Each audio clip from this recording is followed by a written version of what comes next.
Et yo, salut, c'est Gamer les gamers, c'est Monsieur Moret. Aujourd'hui, pour une nouvelle vidéo, vous l'aurez vu sur les anecdotes du parc Disneyland Paris. Donc j'espère que vous allez bien en ces vacances de Toussaint pour ceux qui sont en vacances. Moi, un peu fatigué, un peu malade, vous devez l'entendre à ma voix, mais en tout cas, je vais faire de mon mieux pour que la vidéo vous plaise et que ce soit pas trop désagréable à entendre. Et j'espère donc que cette vidéo vous plaira. Donc elle sera assez longue, du coup elle sera sûrement faite en deux parties. Je vais essayer de caler cette première vidéo entre 10 et 15 minutes pour que ce soit pas trop long pour vous. Et dites-moi dans les commentaires si vous voulez la suite, bien sûr. Donc on va commencer avec la première anecdote du parc Disneyland Paris. Et donc ça concerne dès l'entrée du parc la rue Main Street. Donc la rue principale, celle qui donne de l'entrée du parc jusqu'au château de la Belle au Bois dormant. Donc dans cette rue, il y a un principe qui est utilisé, c'est la perspective forcée. Donc qu'est-ce que ça fait? Ça donne l'illusion de grandeur des bâtiments. C'est-à-dire que quand vous rentrez dans le parc, le château va vous sembler très très loin alors qu'apparemment il est qu'à 100 mètres. J'ai jamais compté, franchement je vais pas vous dire, j'ai pas compté mes pas jusqu'au château, mais ça me paraît plausible on va dire. Parce qu'en fait les façades de Main Street, quand vous rentrez dans le parc, vont en s'évasant en fait. Ils sont tirés, ils vous paraissent très grandes et donc c'est ça qui fait cette impression que le château est très loin. Mais par contre, si vous prenez le Main Street dans l'autre sens, c'est-à-dire du château à l'entrée, et ben là, la sortie vous paraîtra plus proche parce que ce principe de perspective forcée ne sera pas visible dans l'autre sens. Voilà pour la première anecdote. Pour la deuxième anecdote, ça concerne l'attraction Space Mountain, donc de Disneyland Paris, aujourd'hui donc qui s'appelle Hyper Space Mountain, donc en référence à Star Wars. Et donc ça serait, en tout cas celle de Disneyland Paris, serait la plus rapide des versions qui existent à travers le monde. Parce qu'il faut savoir qu'il y a plusieurs versions donc dans les différents parcs Disney se trouvant dans le monde, et c'est aussi la seule version dans laquelle les guests, donc les invités, les visiteurs, se retrouvent la tête en bas. Et personnellement, d'un point de vue esthétique, je préfère largement notre attraction Space Mountain de Disneyland Paris, qui est bien plus colorée, et franchement la nuit ou le soir, en tout cas quand il fait noir, les lumières sont juste énormes. Tandis que ceux de Californie, de Floride font un peu fade, un peu trop blanc. Voilà. Bon, après, c'est comme ça. Hein. Troisième anecdote pour Disneyland Paris. Donc, on est toujours avec Space Mountain, donc Hyper Space Mountain, mais je vais dire Space Mountain hein, s'il y a plusieurs anecdotes parce que sinon on n'a pas fini.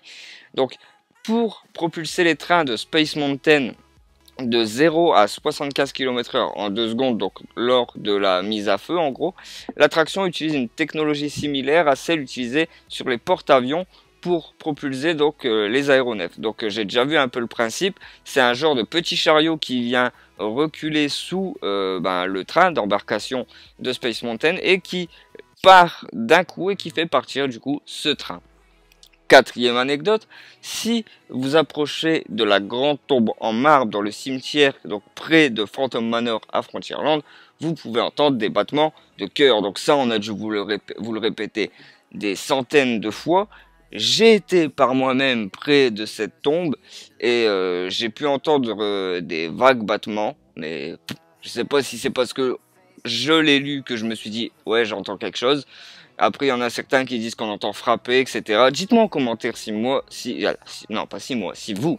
avez déjà entendu quelque chose près de cette grande tombe. Donc bien sûr, il y a des photos en même temps hein, pour agrémenter un peu tout ça, pour que ça soit un peu moins ennuyeux d'entendre ma voix. Donc, cinquième anecdote, ça se situe donc dans une boutique, donc le New Century Notion. Donc c'est une des boutiques qui se trouve à l'entrée du parc Disneyland Paris. Si vous voyez la boutique Emporium à Disneyland Paris, elle est juste sur le trottoir d'en face. De toute façon, il y a des photos. Apparemment, donc j'ai jamais fait attention, mais dans cette boutique, il y aurait un vieux téléphone et où si vous écoutez à ce téléphone, vous pourrez entendre les conversations entre les habitants. Pourquoi? Je vais vous expliquer un petit peu. Parce que avant, dans les bâtiments, en fait, quand vous aviez le téléphone, et si vous décrochiez le téléphone et que votre voisin du dessus ou quelqu'un de l'immeuble téléphonait, vous pouvez intercepter ces conversations et les écouter. Ouais. Heureusement qu'il n'y a plus ça maintenant parce que ça serait... voilà. Bref. Sixième anecdote. Donc dans le parc Disneyland Paris, il y a plusieurs bande son. Je pense que vous l'avez déjà entendu quand vous passez d'un land à l'autre ou voilà quand vous approchez de certains endroits, et ben ça change de son. Et moi en fait là ce que j'ai voulu vous montrer c'est les diverses bruitages que j'ai pu déjà moi entendre à Disneyland Paris. Donc dites-moi si vous avez déjà également entendu des bruitages comme ceci, si moi j'en ai oublié. Donc moi dans ceux que j'ai déjà entendus, ça se trouve au-dessus du restaurant Victoria je crois. Donc juste pas loin du Central Plaza de Disneyland Paris. Souvent, je pense que c'est dingo qu'on entend se laver ou se brosser les dents. En fait, on l'entend faire sa toilette. Ensuite, ce que j'ai pu entendre, c'est le dentiste. Comme j'avais vu ça à la télé, j'ai essayé d'aller écouter. Ben, je sais pas, j'entends, mais pas tout le temps. Ou bien je pense entendre, c'est un peu comme la tombe. Et ensuite, il y a également à côté du marchand de glace, un jeune garçon qui joue, qui prend un cours de piano en tout cas. Donc si vous avez des autres bruitages que je n'ai pas cités, dites-les moi en commentaire et puis à ma prochaine visite à Disneyland Paris, j'essaierai d'aller voir ça d'un peu plus près, en tout cas d'écouter ça d'un peu plus près. Septième anecdote, donc sur Main Street, et cette anecdote je l'ai lue avant, elle est fausse, je vais vous expliquer pourquoi. Donc sur Main Street à Disneyland Paris, donc il y a un véritable barbier. Donc ça je pense que vous le savez aussi, ça a été répété beaucoup de fois. Donc oui, à Disneyland Paris, il y a bien un barbier. Et ensuite c'est écrit car Walt Disney voulait rendre hommage à son père qui exerçait cette profession. Et ça c'est faux.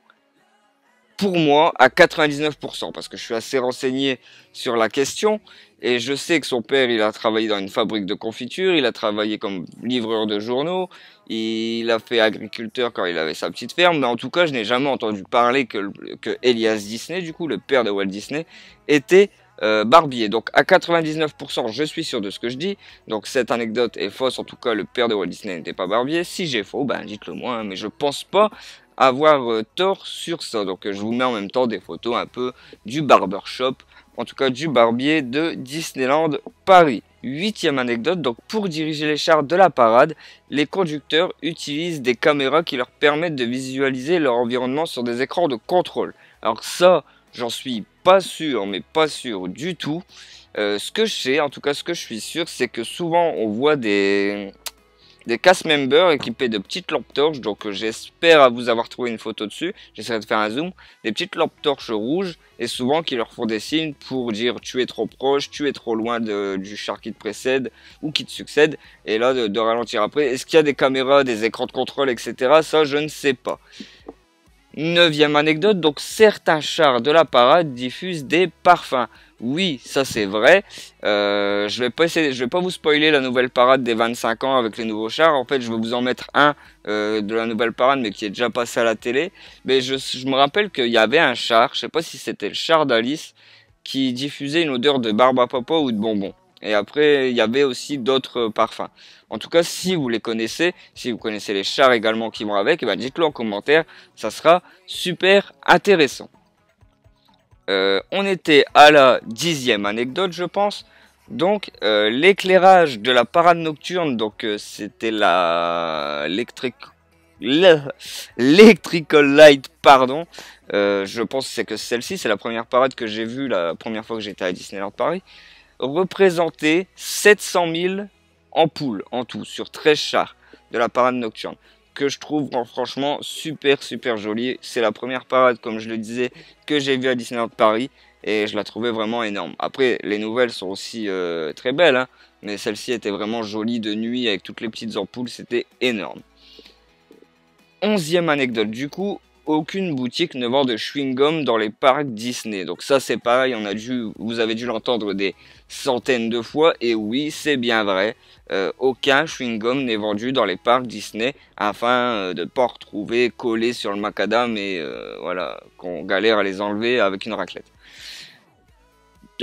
C'était la combien? 12e anecdote je pense.